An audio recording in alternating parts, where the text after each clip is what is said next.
All right. So in terms of different kinds of deceptive capabilities, so far Ananga has been talking about how to use behavior to deceive the human in the loop.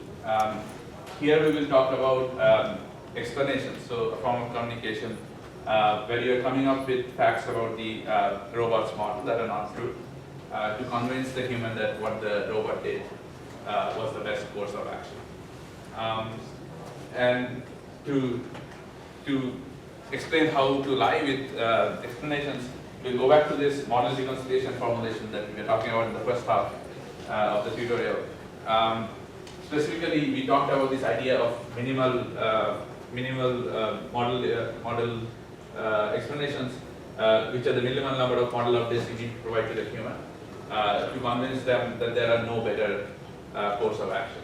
So we call them minimal explanations, and we looked at two types of those explanations in terms of minimal completeness, which preserves the optimality in the updated model, and monotonicity, where further updates do not invalidate a previous explanation.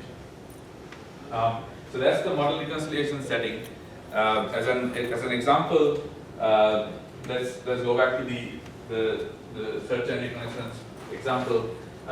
Here's a map of the environment that the human has access to, and they have given the robot the goal to reach the swimming pool area, and the plan that the robot has come up with is shown in blue. And of course, given the human's understanding of the environment, there are far better plans available, right? So you can go through the door at the top, and so in that case, this is a way worse plan than what you would expect. However, it turns out that in the actual model that the robot has, parts of the environment is blocked, so that plan is no longer available to the robot. So it turns out that in the robot's model, this is actually the best plan possible. Now, if you compute the minimal explanations to this, you would have to provide two model updates. The fact that those two were blocked. So of the five differences in the model, so there were 4 blockages and 1 new path that has opened up. You require to provide 2 model updates to convince the human that this is the best possible plan. So this is the correct explanation. We also talked about explicability, where you take a more costlier road. So you can clear those rubble and go through the original expected path, in which case the fact that you clear the rubble is a costlier action, but you are closer to what the human expected. So these are the kind of behaviors we got from reconciling models. The key part of this is that while computing this, we always stayed consistent with the ground truth model that the robot believes is true. So that is to say, that there is a spectrum of model differences, and all the updates that we are giving are along that spectrum. So it's true in the robot's own model, and so all the updated facts are what the robot believes to be true. And if we relax that and still preserve all the other properties of an explanation, we can get to what we call lies. Right? So we can come up with information that's not true in the robot's counter, but still preserve all the other constraints. So you can make sure that the human cannot come up with a better plan, given that information, even though that information is not true. And specifically, we looked at 2 different kinds of these false explanations. One that we call lie affirmation, where you start removing parts of the original model to justify why the given plan was done. And theoretically, what happens is that if it turns out that the human mental model is somewhere between the minimally complete explanation and the minimally monotonic explanation of an empty model, then you can start removing parts from the mental model to get to this sort of a lie. And what this would look like is that the robot is denying capabilities that it already has in order to justify a plan that the human initially thought was not the best possible thing to do, but now they would believe that it is.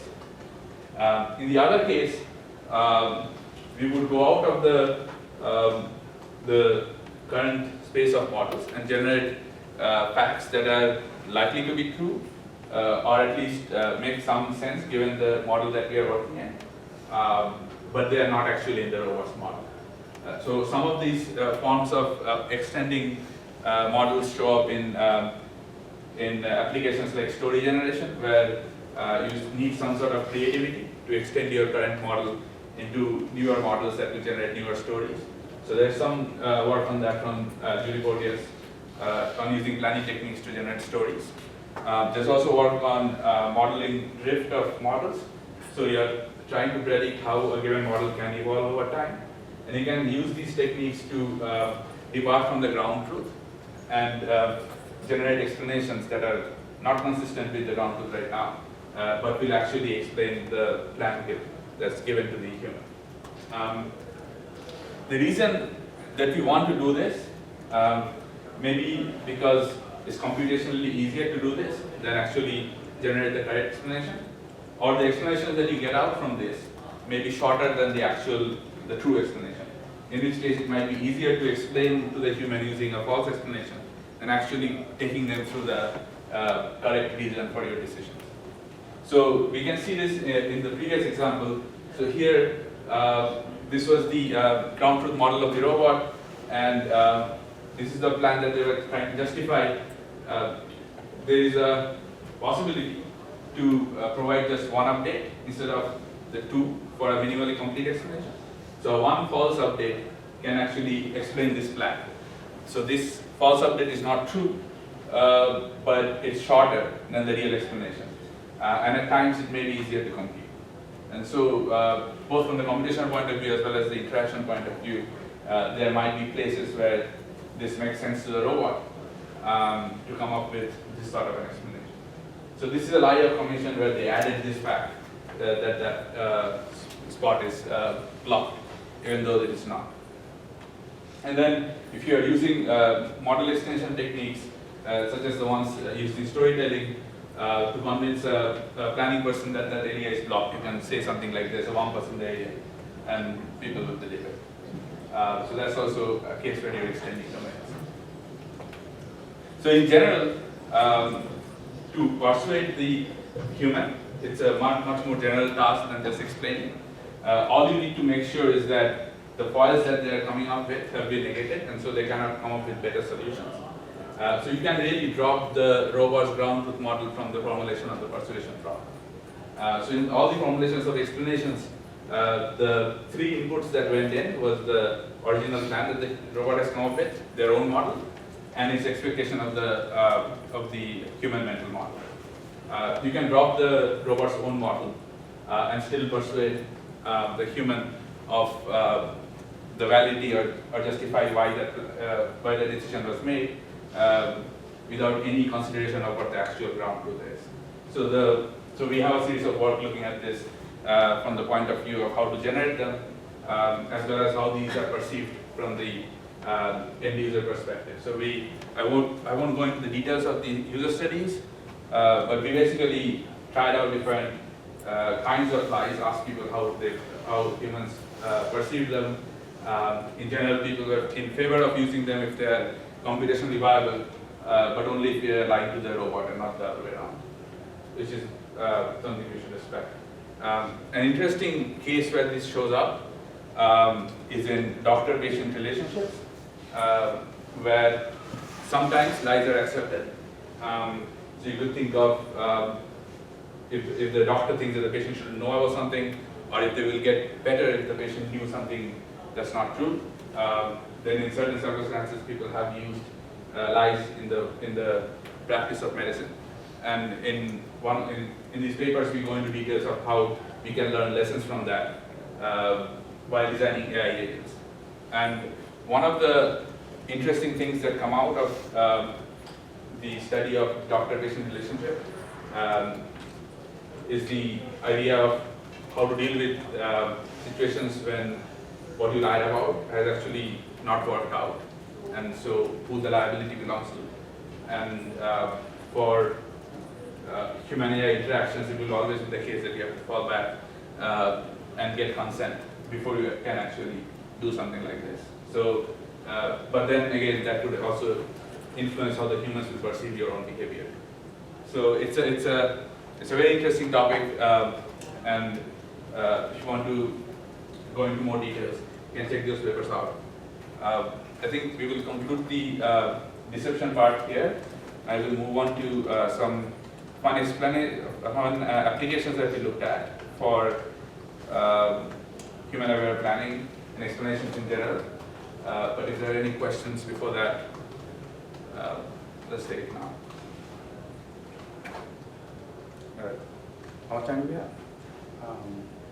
What, maximum 20 minutes? 20 minutes? Okay. So the next 20 minutes, I will go into some of the applications that we have looked at for many of the algorithms we talked about till now. The first one is about collaborative decision making. So it's well understood that humans and AI have different complementary capabilities. So AI agents can do, say, constant satisfaction better. Humans have much more intuition about stuff. So in general, using their complementary capabilities in collaborative decision making usually leads to better results. And the current use case that I will talk about is this case of decision making environment in a smart room that we used to use in the IBM office in Yorktown till a couple of years ago. The way the interactions look like is something like this. Something like this. Celia showing competitors something in Smith Microsoftware. A place where humans and computers work together to make million and billion dollar decisions. At the center of this partnership is Celia. So as you could tell, there's always a directive from the user saying Celia do X, Celia do Y, and it will do it, but it was a very procedural form of interaction. So even though Celia itself had many sensors and algorithms running in the backend, it was always invoked by the human. But unfortunately, that's not how human-humans interaction happens, right? So we don't always specifically address the person we are working with, and then everything doesn't stop with a single step response. So you want the agent to take more action and more deliberative action over longer terms. So a couple of years ago, we started putting AI algorithms, AI planning algorithms in the back in order to recognize what the user intent is and plan with those intents over longer terms. And we had some success over that in being able to turn the agent into a more proactive agent, so it can have some sense of autonomy, inject its own actions into the workflow, and then respond over a longer period of time. However, it turned out that the kind of behaviors that we got were at times surprising to the users in the loop. And providing proactive support is not always the best way to go about things, especially when the autonomy of the agent increases. We lose common grounds, and that's where the model difference aspects come into play. So this was something that happened while we were demoing in the room to a client, and we expected that the agent would come in and do its stuff, and everybody would be happy. But it turned out that the moment the agent came in with its own suggestions, we didn't know why it suggested that. We don't know how it came to that decision. And instead of everybody being happy, we were all looking at each other saying, why did it come with this decision? Even though that's what we wanted to model in the first place. And the reason this happens, especially for an environment like smart rooms, is, so these are called embodied agents, and they don't have, so they're not like robots. So you know the robot is here, it's looking around in its vicinity. Embodied agents are embodied through actuators, sensors, microphones, cameras in the room. So they are software behind a bunch of sensors. And so there's a huge amount of model difference here. The humans in the loop do not know what the agent knows, what the agent has seen, and what is the thought process from going from those sensors to the higher level decisions. So, so we started investigating this problem and went to tackle the problem at different levels. So we wanted to do explanations, of course, but we also wanted to tackle the visualization of the thought process of the agent in the backend. And the first thing that we did was to come up with a way to externalize what was going on inside the agent's head. And a part of the externalization process was to come up with a visualization scheme for all the levels of decision making that the agent was doing. So coming from the very low level inputs, what does it see, what does it hear, to a slightly higher level objects derived from those sensors, like what are the objects that it's seen from the stream, what are the objects that it has understood from the speech, and then to even higher order reasoning, like plan recognition planning, where you try to identify what kind of task is going on in the room from the objects that have been recognized. So as you go up this hierarchy, you get higher and higher order capabilities. And this is something that we could always ask the agent. So when we don't know what it's doing, you could bring this up. So you could say like, what's going on inside your head? And there was a part of the room which will always show us what's going on in the back end. And this would be real time. So in this case, there are two people talking about a particular project which is codenamed Water, and because a lot of the people in the room would be they're coming in and out, are not part of the project itself, it was very robust to identifying unknown people. So people it knew were there and doing some things, but didn't know who it was. And then it will give you a reading of what exactly is going on in the room in real time. I won't go into the details of like what each of these individual tasks was, but the underlying framework towards coming up with this distribution was a form of plan recognition algorithm. And the explanation that it was giving in terms of why it understood those facts was in what plans would be completed if those facts were true. And so we also needed a way to actually visualize those longer plans and visualize what caused the agent to think about these plans being the right ones. And so we cast this visualization process as an explanation process, where we are saying that you can use the same model reconciliation process that we talked about through the tutorial, but instantiate it with an empty model. And that gives you a summary of what's going on in the agent's head, insofar as the planning process goes. So it's a minimal version of the planning problem that could have given rise to the same plan. And that allows you to prune out the unnecessary information. And if you're looking for explanations, it will give you what salient parts of the model actually contributed to a particular plan. So for example, if you have a particular planning problem where there are many solutions, and it's a large model, so there are many parts of the model that contribute to that plan.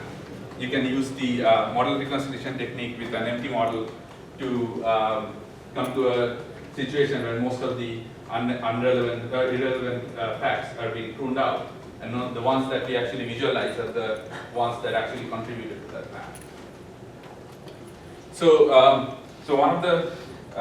the takeaways from this sort of a visualization is that, one, we want to visualize from the sensory data to the higher level reasoning processes what is being observed, what the agent extracts from those observations, and how they contribute to the higher level reasoning processes. And then once we go to all through these steps, we also want to visualize and explain why those decisions were being made in terms of their decision making, impact on the decision making of the agent. And we do that by using model reconciliation as a summarization technique, using an empty model. So that's the case of embodied agents. But in general, collaborative decision making happens across many applications. So you can think of command and control, decision support in general, like in disaster response, queue scheduling, and of course in intelligent triggering systems.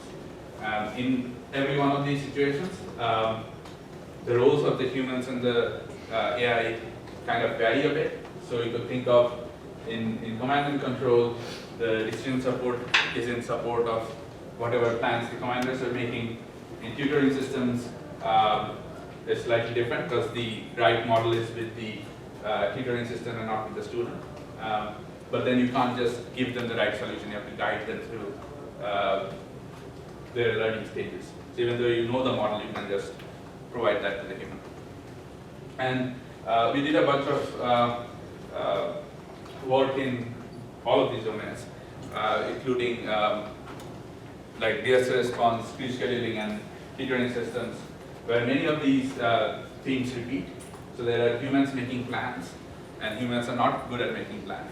So how you can complement what information they have, what constraints they are considering with support from automated planning, trying to make them better plans faster.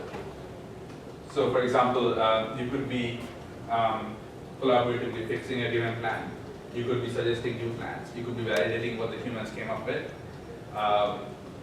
And while you are doing these, while you are suggesting new plans to the human, they might be asking for why questions on your recommendations. And that's where the model reconciliation part comes back in, because you have to explain your recommendations to the human. And again, there are model differences. The system and the human have different capabilities, different information available to them, and you have to again reconcile those things. This is also another case where both of the models of the user and the system changes over time, because the human is not always right and neither is the system. So sometimes the system is reconciling the human's model, sometimes it's the other way around where the human gets to come back and say, that's not actually the right thing, this has changed, and so on. So it's an iterative process, and it's a bidirectional process as well. And again, explanations and visualizations are very much related. And as you add more complexity to the environment, so for example, decision support, if there are many humans involved in the loop, visualization again becomes a problem. So usually, there's a well-established control room kind of setting where these decisions get made, but these are like a centralized environment where everybody is looking at a big screen trying to make decisions, and there's a lot of information being overloaded on that screen. And as the system is providing explanations, some of them are not necessary for the other people, and so it creates a lot of clutter. So one of the things that we also looked at is using mixed reality systems to overlay more information on top of the shared screen, and that overlay is personalized to individual users. So if there are many decision makers in the loop, you can have the same version of the screen overlaid with private information, overlaid with explanations that are tailored to your own questions, etc. And while the rest of the group has a shared understanding of the overall task. And finally, in most of these applications, you will notice that the human in the loop is an expert in the domain. And usually anytime you build applications for end users, you have to test them out and to see if they actually work. But for decision support, it's a hard task, because if you have to go to the point where you're evaluating with the experts in the loop, but your algorithm has to be of high enough fidelity to get there first. And so one of the ways to improve your algorithms is to design domains where the participants you have can be domain experts. So for example, in a university setting, you can look for decision support tasks where the students can be domain experts themselves. And that gives you much more stronger signal into what kind of decision support works, what doesn't. So one of the things that we did was we tasked the task of making a course of study for students as a planning task.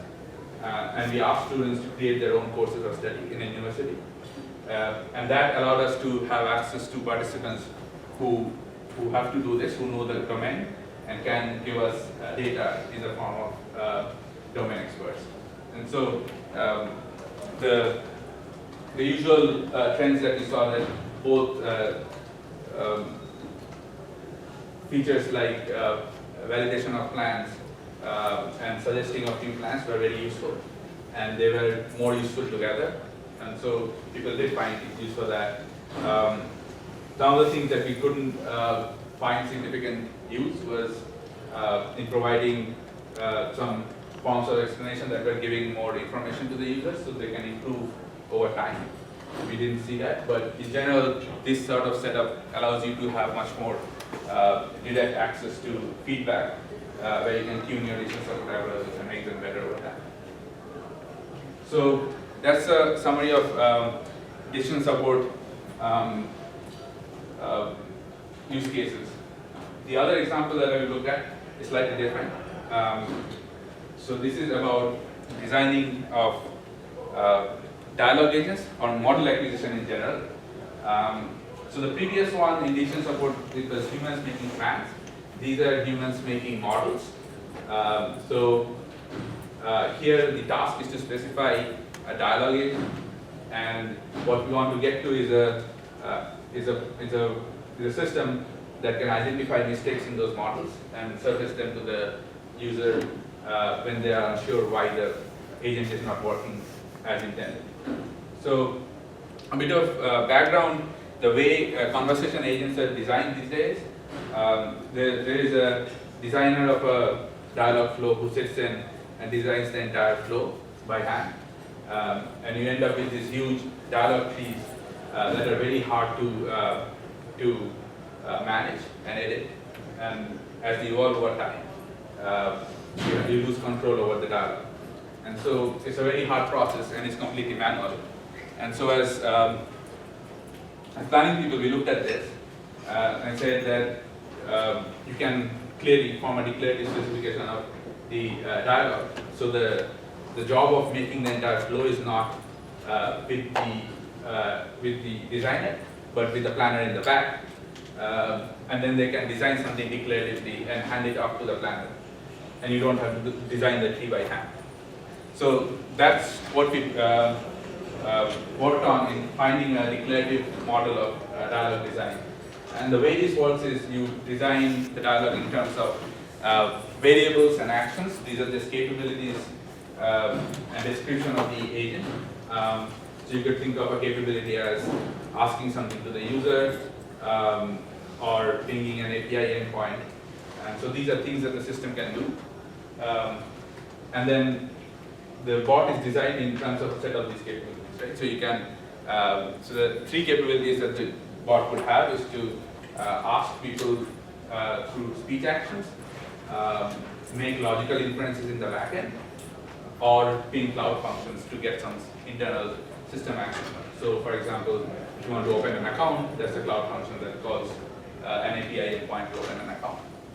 And once you have that, you can have the usual planning formalism where you get an action defined in terms of what it requires to get done and what happens when you do that action. And in particular, we were looking at non-deterministic forms of planning, where you plan for all execution time contingencies at listening time, but only one of them occur at runtime. So you determine the effect at runtime, but plan for all the effects of listening time. So that gives the planner in the backend a way to compose the entire dialogue tree automatically. So that was the initial promise of this system. However, it turns out that humans are not good planners themselves, and neither are they good domain modelers. So even though the capability of the system was there to generate the dialogue tree, the designer would often be stuck with situations where they don't know what the imperative consequences of that declarative specification is. They'll be asking like, why is there no solution? Why is this other thing not a solution? Or how this example not supported by the model? And so Sarath previously talked about a lot about using model abstraction as a way to provide explanations in simpler form. We actually adopted that work in designing these agents. And what we did was from the very complex agent that's been specified, if it's not solvable, we find an abstract version of that. Ask the designer to fix the problems in the abstract version, and then propagate those changes into the more complex version until the model is fixed. So as an example, I won't, of course, go into the entire details of the system, but this is a snapshot of what the explanation looks like. What's going on here is there's a declarative specification in the back. So this is the 7 actions in the domain that the agent has access to, and so in this case the designer is not happy with the current dialog flow is coming up with. So they have identified what we call a storyboard of things that they want to happen. So the storyboard is basically the designer saying, I think this should be supported, but from what I have specified till now, it's not. And so it's asking the system, why is this conversation not supported by what I have specified? And so the explanation is composed of a set of things. First, it tells you a landmark that's not achievable. So in order for that dialog to work, it's telling you that this thing has to be achieved. But also it's giving you a minimal version of that model to fix first. And this is the kind of interactive workflow we repeat again and again in this explainable form, is that anytime something is not solvable, we ask them to solve the minimal version of the problem. So on the left-hand side, that's the one that's solvable in the minimal form. And then if this is solvable, the user can propagate that to the fuller model. So in this case, even if they propagated it the first time, the user still wasn't happy with what they got. So you can find, again, a foil that's not solvable, solve the minimal form, and then propagate again. And this is the final dialog tree that comes out.